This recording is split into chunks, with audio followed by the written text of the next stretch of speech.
እግዚአብሔር ቋንቋቸውን ደበላለቀው ይላል። ዛሬ መናፍቃን ብትዋቸው 1000 ቦታ 30,000 ቦታ 40,000 ቦታ የተከፋፈሉ ቋንቋቸው የተደበላለቀ አንድ የሌላቸው። እኛ ኦርቶዶክሳውያን ግን በቀራንዮ መድኃኔዓለም የተቀደሰው ቅዳሴ ዛሬ አንድ ነው። በቦሌ መድኃኔዓለም የተቀደሰው ቅዳሴ አንድ ነው። ዛሬ በወለጋ መድኃኔዓለም የተቀደሰው ቅዳሴ አንድ ነው። በሐረር የተቀደሰው አንድ ነው። በነቀምት የተቀደሰው፣ በመቀሌ የተቀደሰው፣ በጎንደር የተቀደሰው፣ በባሌ የተቀደሰው የተሰበከው ምስባክ እግዚአብሔር እሰ ንጉሡ ውእቱ ቅድመ ዓለም አንድ ናት። ተዋሕዶ አንድ ናት። ቤተክርስቲያን አሐቲ ቤተክርስቲያን። ክብርና ምስጋና ለእግዚአብሔር ይድረሰው። ኦርቶዶክስ ይችናት።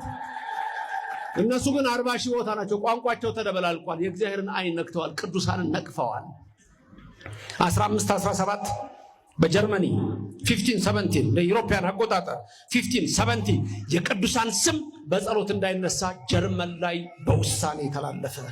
ያ ነው ዛሬ ድረስ በእነሱ ዘንድ ያለው። የነሐሱ እባብ ምን ነበር ርዕሳችን? የነሐሱ እባብ በቆላተ ሐራሴቦን። አሁን እግዚአብሔር ተቆጣ። ሙሴንም አናቀህም አሉት፣ እግዚአብሔርንም አናቀህም አሉት። አሁን እግዚአብሔር ምን አደረገ? ነዘር እባብ አስነሳባቸው ይላል። የሚነድፍ እባብ፣ መርዘኛ እባብ አስነሳባቸው። ከዛ በኋላ ተነደፉ። ሁሉም በዛ መርዝ ተበረዙ። በርካቶች ሞቱ። 21,000 ሰው ሞተ። 21,000 ሰው በነዘሩ እባብ። ሌሎችም ተሰቃዩ። ከዛ ምን አሉ? ንስሐ ገቡ። ደግሞ ወዲያው ንስሐ ይገባሉ። እግዚአብሔር ደግ ነው። አቤት ደግ ነው እግዚአብሔር። ደግ ነገር ያድርግልን። መሐሪ ነው እግዚአብሔር። ምሕረትን ያድርግልን። በመከራ ገርፎን በቃን እባክህ ማረን ስንለው ደግሞ ይምረናል። እኛንም ይማረን፣ ሁላችንንም ይቅር ይበለን፣ ይራራልን። ታዲያ ምን አሉ እነዚህ ሰዎች? መጡና ሙሴን ምን አሉት? እባክህ ሙሴ አሉ። ቁጥር 7 ይሄን ይነግራቸዋል። ቃሉም እንዲህ ይላል፣ እግዚአብሔር መንፈስ ቅዱስ በእኔና በእናንተ ላይ ይደር፣ በሐዋርያት መካከል የነበረች ድንግል ማርያም በእኔና በእናንተ መካከል ትሁንልን። ቁጥር 7 ላይ ምን አሉ? ሕዝቡም ወደ ሙሴ መጥተው በእግዚአብሔርና በአንተ ላይ ተናገርን፣ በድለናል አሉ ይላል። ተመልከቱ፣ ቃሉን ድገሙ ከኔ ቀጥላችሁ። ሕዝቡም ወደ ሙሴ መጥተው በእግዚአብሔርና በአንተ ላይ ስለተናገርን በድለናል።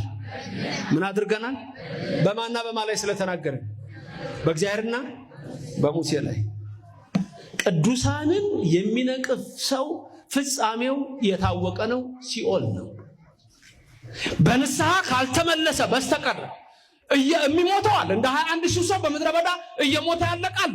ከእግዚአብሔር ለዘላለም የተጣላል፣ መመለሻም የለው እሱ። ዛሬ ግን በሕይወት ያሉ በምንፍቅናና በክደት ትምህርት ያሉ እግዚአብሔርና ቅዱሳኑን የሚንቁ በንስሐ ሕይወት መጥተው በድለናል ካሉ እግዚአብሔር ደግ ነው፣ ይመለስላቸዋል፣ መሐሪ ነው፣ ይቅር ይላቸዋል። እኔና እናንተንም ይቅር ይበለን። በድለናል፣ በአንተ ላይ ተናግረናል፣ በእግዚአብሔር ላይ ተናግረናል። እባክህ ሙሴ ይሄ ነዘር እባብ ከኛ እንዲርቅልን፣ ይሄ መርዝ ከኛ እንዲወጣ እባክህ ወደ አምላክ ጸልይልን አሉት። ወደ ማን ጸልይልን? ቅዱሳን ይጸልያሉ አይጸልዩም? ግን ይህን ሰዎች ያነቡታል እንዴ? ሌሎቹ ከኦርቶዶክሶች ያሉ እንዴት ነው በቅዱሳን ላይ ያላቸው? የማቴዎስ ወንጌል ምዕራፍ 10 እኮ ቁጥር 42 በጣም እኮ ግልጽ ነገር ነው። ነብይን በነብይ ስም የተቀበለ የነብዩን ዋጋ ይወስዳል እኮ ነው። አለቀ። ጻድቁን በጻድቅ ስም የተቀበለ የጻድቁን ዋጋ ይወስዳል ይላል እኮ። ከዚህ በላይ ምን አለ? ክብር ምስጋና ይግባው እግዚአብሔር። ነብዩን በነብይ ስም የተቀበለ የማን ዋጋ ይወስዳል? እነሱ ወደ ራሳቸው ለውጧታል። ነብይ ነኝ ይላል። ምን ታረጋለህ? ነብይ ነኝ። የሌባ አይነ ደረቅ መልሶ አንድ ሌባ ሲሰርቃቸው አግኝቶ አንተ ሌባ ስትለው ኪስ ገብቶ እኮ አንተ ሌባ ስትለው እሱ መልሶ አንተ ሌባ ቢል ይሄ እኮ ነው መልሶ ቢያደርግ እኮ ማለት ይሄ ነው። አይጣል ነው። ተመልከቱ። በእግዚአብሔርና በሙሴ ላይ በድለናል። እባክህ ሙሴ ወደ እግዚአብሔር ጸልይልን፣ ይህንን እባብ ያርቅልን ዘንድ ወደ ማን ጸልይልን? ኦርቶዶክሳውያን እኛስ ዛሬ በመከራ ውስጥ አይደለም? ከእባብ የበለጠ መከራ እየገረፈን አይደለም እንዴ? የክርስቲያኖች ደም እየፈሰሰ አይደለም እንዴ? ቤተ መቅደስ እየተቃጠለ አይደለም እንዴ? እኛ ስለምንድን ነው የማንጮኸው? ነቢያት ጸልዩልን፣ ሐዋርያት ጸልዩልን፣ ከእግዚአብሔር አስታርቁን ማለት ይገባናል ወገኖቼ። ይሄ ትምህርት እኮ ስለሌሎቹ በምድረ በዳ ስላሉ እስራኤል ብቻ ማውራትና ስለ ካህዲያን መናገር ብቻ ሳይሆን እኔና እናንተም ዛሬ ከእግዚአብሔር መታረቅ እንዳለብን እንድናምን ነው። የምሕረት ፊቱን ይመልስልን እግዚአብሔር። አክሊል ከራሳችን ወድቋል አለ ኤርምያስ ሲያለቅስ።